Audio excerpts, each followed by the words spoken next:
Assalamualaikum warahmatullahi wabarakatuh. Perkenalkan, nama saya Ejilin Ripka Christine dengan NPM 2313-033011.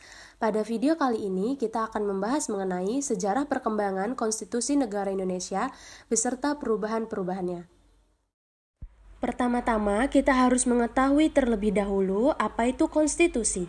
Konstitusi atau undang-undang dasar yang dalam bahasa Latin adalah constitutio, dalam negara adalah sebuah norma sistem politik dan hukum bentukan pada pemerintahan negara, biasanya dikodifikasi sebagai dokumen tertulis. Konstitusi pada dasarnya memiliki pengertian luas, yaitu keseluruhan peraturan baik tertulis maupun tidak tertulis yang mengatur secara mengikat mengenai cara penyelenggaraan suatu pemerintahan. Istilah konstitusi pada umumnya menggambarkan keseluruhan sistem ketatanegaraan suatu negara. Konstitusi Negara Indonesia adalah Undang-Undang Dasar 1945 yang untuk pertama kali disahkan oleh Panitia Persiapan Kemerdekaan Indonesia atau PPKI pada tanggal 18 Agustus 1945. Dalam tata susunan peraturan perundang-undangan negara, Undang-Undang Dasar 1945 menempati tempatan tertinggi. Menurut jenjang norma hukum, Undang-Undang 1945 adalah kelompok aturan dasar atau pokok negara yang berada di bawah Pancasila sebagai norma dasar. Selanjutnya, kita akan mengetahui konstitusi apa saja yang pernah berlaku di Indonesia. Yang pertama, pada periode 18 Agustus 1945 sampai 27 Desember 1949 berlaku Undang-Undang Dasar 1945. Undang-Undang Dasar 1945 terdiri dari bagian pembukaan, batang tubuh yang terdiri dari 16 bab, 17 pasal, 4 pasal aturan peralihan, 27 ayat aturan tambahan, dan bagian penjelasan. Yang kedua, pada periode 27 Desember 1949 sampai 17 Agustus 1950 berlakunya Undang-Undang Dasar Republik Indonesia Serikat atau UUD RIS. UUD RIS terdiri atas 6 bab, 197 pasal, dan beberapa bagian. Yang ketiga, pada periode 17 Agustus 1959 sampai 5 Juli 1959 berlaku Undang-Undang Dasar Sementara 1950. Undang-Undang Dasar Sementara 1950 terdiri atas 6 bab, 146 pasal, dan beberapa bagian. Yang kelima, pada periode 5 Juni 1959 sampai sekarang, kembali berlaku Undang-Undang Dasar 1945. Khusus untuk periode keempat berlaku Undang-Undang Dasar 1945 dengan pembagian sebagai berikut. Pertama, Undang-Undang Dasar 1945 yang belum diamandemenkan. Kedua, Undang-Undang Dasar 1945 yang sudah diamandemenkan tahun 1999, tahun 2000, tahun 2001, dan tahun 2002. Amandemen tersebut adalah A. Amandemen ke-1 pada Sidang Umum MPR, disahkan 19 Oktober 1999. B. Amandemen kedua pada Sidang Tahunan MPR, disahkan pada tanggal 18 Agustus 2000. Yang C. Amandemen ketiga pada Sidang Tahunan MPR disahkan pada 10 November 2001. Kemudian yang D. Amandemen keempat pada Sidang Tahunan MPR dan disahkan pada 10 Agustus 2002. Selanjutnya kita akan membahas Undang-Undang Dasar 1945 pada periode 18 Agustus 1945 sampai 27 Desember 1945. Undang-Undang Dasar Negara Republik Indonesia pertama kali ditetapkan oleh PPKI pada tanggal 18 Agustus 1945.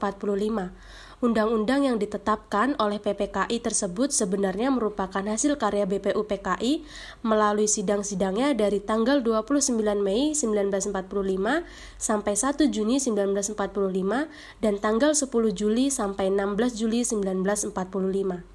Nah, hasil karya BPUPKI berupa rancangan pembukaan hukum dasar dari BPUPKI itulah yang selanjutnya ditetapkan menjadi Undang-Undang Dasar Negara Indonesia setelah mengalami perubahan seperlunya oleh PPKI. Sidang PPKI pertama berlangsung pada tanggal 18 Agustus 1945 yang menghasilkan 3 keputusan penting, yaitu sebagai berikut. Pertama, mengesahkan rancangan pembukaan hukum dasar negara dan hukum dasar sebagai Undang-Undang Dasar Negara Kesatuan Republik Indonesia.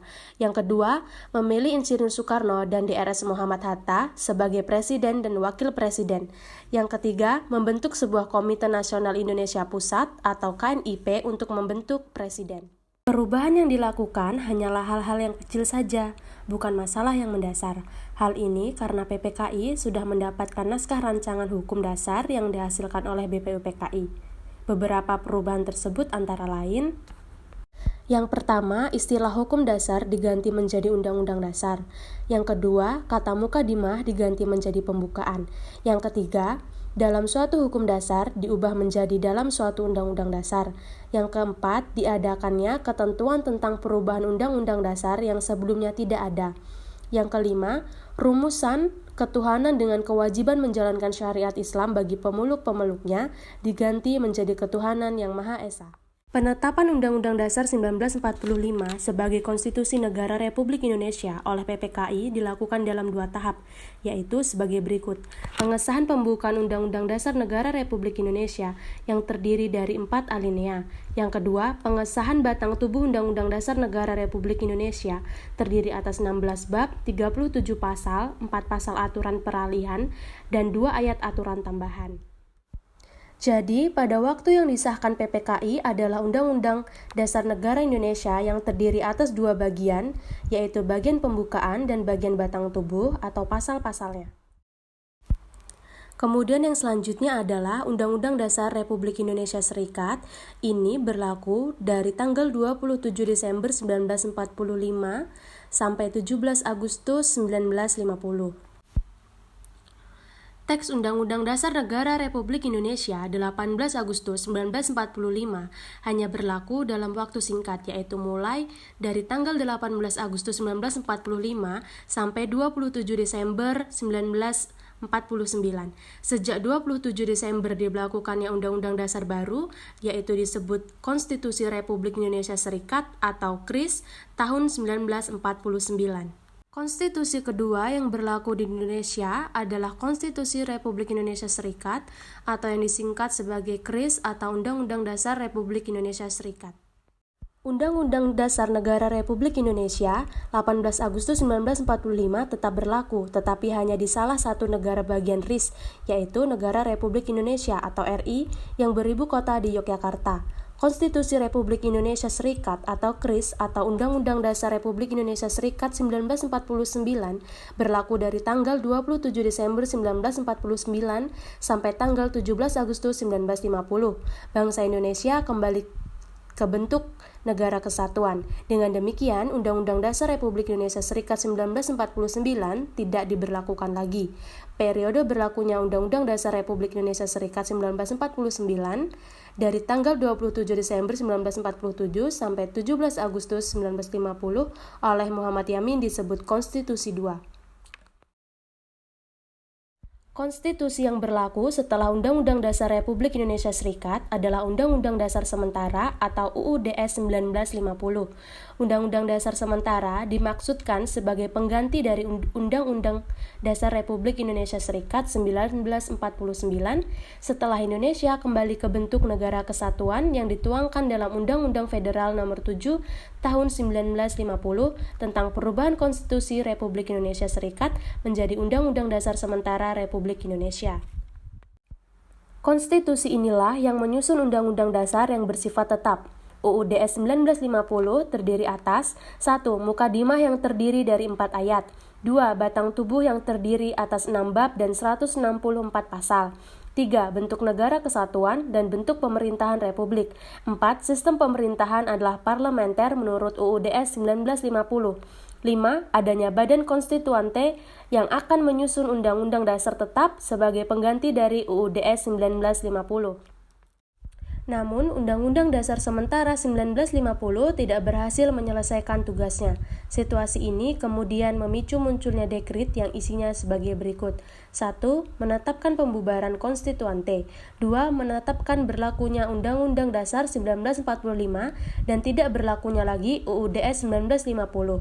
3. Pembentukan MPRS dan DPAS. Yang selanjutnya adalah amandemen Undang-Undang Dasar 1945 sampai berlakunya Undang-Undang Dasar 1945 sampai sekarang.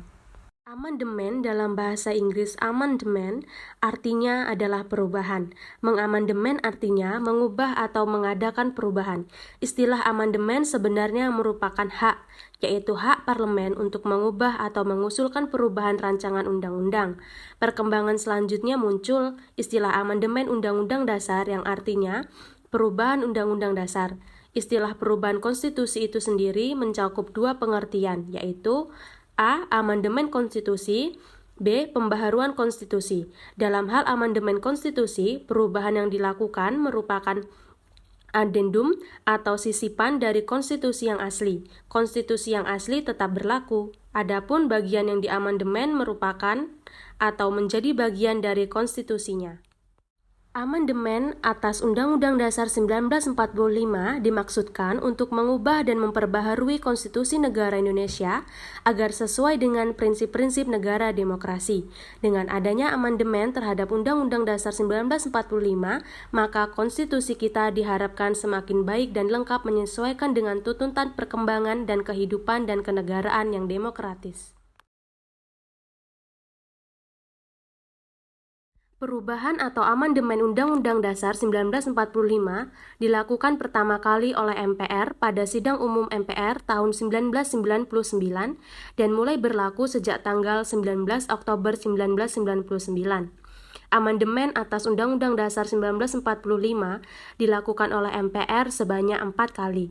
Dengan demikian, Undang-Undang Dasar 1945 telah mengalami 4 kali perubahan, yaitu sebagai berikut. A. Amandemen pertama terjadi pada Sidang Umum MPR tahun 1999, disahkan 19 Oktober 1999. B.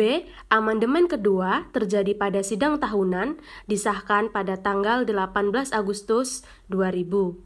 Amandemen ketiga terjadi pada Sidang Tahunan MPR yang disahkan pada 10 November 2001. Yang keempat, amandemen keempat terjadi pada Sidang Tahunan PPR dan disahkan pada 10 Agustus 2002. Jadi, pada perubahan keempat ini yang diamandemen sebanyak 13 pasal serta 3 pasal aturan peralihan dan 2 pasal aturan tambahan. Dengan cara amandemen ini, Undang-Undang Dasar 1945 yang asli masih tetap berlaku. Hanya beberapa ketentuan yang sudah diganti dianggap tidak berlaku lagi. Yang berlaku adalah ketentuan-ketentuan yang baru. Naskah perubahan merupakan bagian yang tak terpisahkan dari Undang-Undang Dasar Negara Republik Indonesia tahun 1945. Dengan demikian, naskah Undang-Undang Dasar 1945 kita terdiri atas 1. Naskah asli UUD 1945, kedua, naskah perubahan pertama UUD 1945, ketiga, naskah perubahan kedua UUD 1945, keempat, naskah perubahan ketiga UUD 1945, kelima, naskah perubahan keempat UUD 1945. Naskah UUD 1945 perubahan pertama, kedua, ketiga, dan keempat tersebut tertuang dalam putusan MPR tentang UUD 1945 dan perubahannya. Dengan amandemen tersebut, maka Konstitusi Negara Indonesia Undang-Undang Dasar 1945 menjadi lebih lengkap dan bertambah jumlah pasal-pasalnya. Demikianlah pembahasan pada video kali ini. Saya ucapkan terima kasih dan saya akhiri. Wassalamualaikum warahmatullahi wabarakatuh.